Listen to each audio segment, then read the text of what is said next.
ना आज के समय में इंडिया डोनाल्ड ट्रंप और उनके प्रेशर को बिल्कुल साफ तौर पर रिजेक्ट कर चुका है।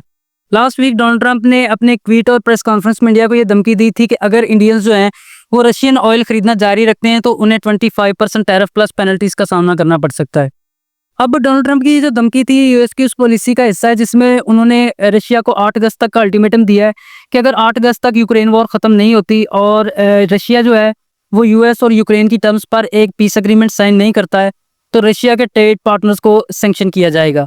इससे पहले भी यूएस जो है वो रशिया पर काफ़ी ज़्यादा सैंक्शंस लगा चुका है और जब अब उसे वो सैंक्शंस काम करती हुई नज़र नहीं आ रही क्योंकि वो सैंक्शंस जो थी वो रशिया पर इतना ज़्यादा प्रेशर बिल्ड नहीं कर सकी। तो अब यूएस जो है वो रशिया के ट्रेड पार्टनर्स जो हैं उनको सैंक्शन करने जा रहा है and India being one of the biggest trade partner with Russia will be a direct target of these US sanctions.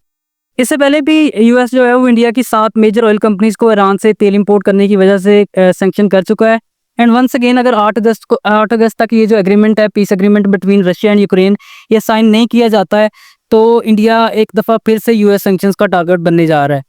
क्योंकि इंडिया जो है वो एक लंबे अरसे से और एक बड़ी मिकदार में रशियन ऑयल इंपोर्ट करता आ रहा है। लेकिन इंडिया रशियन ऑयल का सबसे बड़ा इंपोर्टर नहीं है। आज भी दुनिया में रशियन ऑयल का सबसे बड़ा इंपोर्टर चाइना है, लेकिन यूएस ना तो चाइना को प्रेशराइज कर सकता है और ना इस चीज़ पर मजबूर कर सकता है कि वो रशियन ऑयल ना खरीदे। लेकिन यूएस इंडिया को प्रेशराइज कर सकता है और अभी वो करने की कोशिश भी कर रहा है कि किसी तरह इंडिया जो है वो रशियन ऑयल खरीदना बंद कर दे। देखिए, अगर आप ये सोच रहे हैं कि डोनाल्ड ट्रंप इस वक्त इतने डेस्परेट क्यों हैं कि किसी तरह इंडिया को फोर्स कर दें या प्रेशराइज कर दें इस चीज़ पर कि वो रशियन ऑयल खरीदना बंद कर दे, तो इसकी सबसे बड़ी वजह ये है कि इस वक्त इंडिया जो है वो दुनिया का तीसरा सबसे बड़ा ऑयल कंज्यूमर है और इसका जो 35 to 40% इम्पोर्टेड ऑयल है वो रशिया से आ रहा है। और तो अगर इंडिया जो है वो रशिया से ऑयल इम्पोर्ट करना बंद करता है तो ये एक बड़ा सेटबैक होगा रशियन इकोनॉमी के लिए। 2022 से पहले इंडिया जो है वो रशिया से सिर्फ अपनी टोटल इंपोर्ट्स का 0.2% ऑयल इंपोर्ट करता था। लेकिन 2022 में रशिया यूक्रेन वॉर शुरू हुई तो यूएस ने और यूरोपियन जो कंट्रीज़ हैं उन्होंने रशियन ऑयल को सैंक्शन किया, जिसकी वजह से जो रशियन ऑयल था उसकी इंटरनेशनल मार्केट में प्राइसेस बहुत नीचे आ गई। तो इंडिया ने जो रशियन ऑयल की इंपोर्ट थी उसमें इजाफा किया और आज इंडिया का टोटल इंपोर्ट जो है वो उसका 35 to 40% जो है ऑयल इंपोर्ट वो रशिया से आ रहा है। यही वजह है कि डोनाल्ड ट्रंप जो है वो कंसिस्टेंटली इंडिया को प्रेशराइज करने की कोशिश कर रहे हैं कि किसी तरह इंडिया को कन्विंस कर लें कि वो रशियन ऑयल खरीदना बंद कर दे। अब ट्रंप जो है वो फिलहाल तो अपने इस मिशन में नाकाम होते हुए नजर आ रहे हैं कि इंडिया को इस चीज़ पर कन्विंस कर लें, क्योंकि कल जब इंडियन फॉरेन मिनिस्टर के स्पोक्स पर्सन रणधीर जायसवाल से ये सवाल किया गया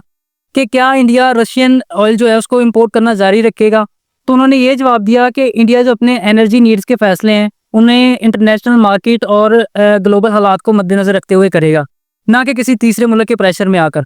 देखिए, कोई भी जो सॉवरेन कंट्री है उसको ये हक होना चाहिए कि वो अपने फैसले खुद कर सके और वो फैसले कर सके जो कि उसके अवाम के हक में हों।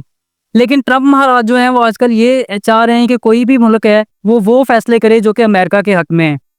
लेकिन इंडिया जो है वो अब तक तो अमेरिका के जो ये प्रेशर है उसके सामने टिका हुआ है, लेकिन ये देखना होगा कि इंडिया कब तक इस प्रेशर को रेजिस्ट कर सकता है। देखिए, इस वक्त इंडिया के लिए रशियन ऑयल इंपोर्ट जो है उसको बंद करना बहुत ही मुश्किल है। एक तो इंडिया ने रशियन एक्सपोर्टर्स के साथ लॉन्ग टर्म एग्रीमेंट्स किए हुए हैं और दूसरा ये कि इंडिया इस वक्त रशिया से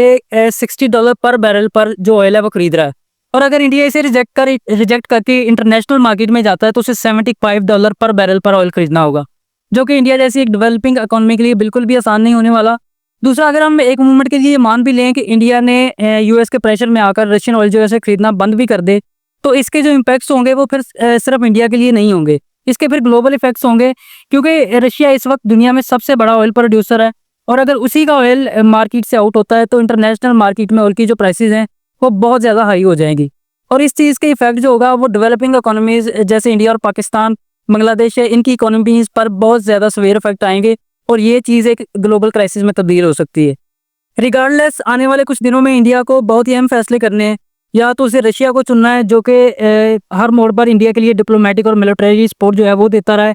और या फिर यूएसए को चुनना है जो कि हर गुजरते दिन के साथ पाकिस्तान के करीब आता जा रहा है। आपका इस बारे में क्या ख्याल है कि इंडिया को किस पक्ष में जाना चाहिए, मुझे कमेंट सेक्शन में ज़रूर बताइएगा। अगर वीडियो अच्छी लगी हो तो लाइक एंड सब्सक्राइब जरूर कीजिएगा and I will see you in the next one.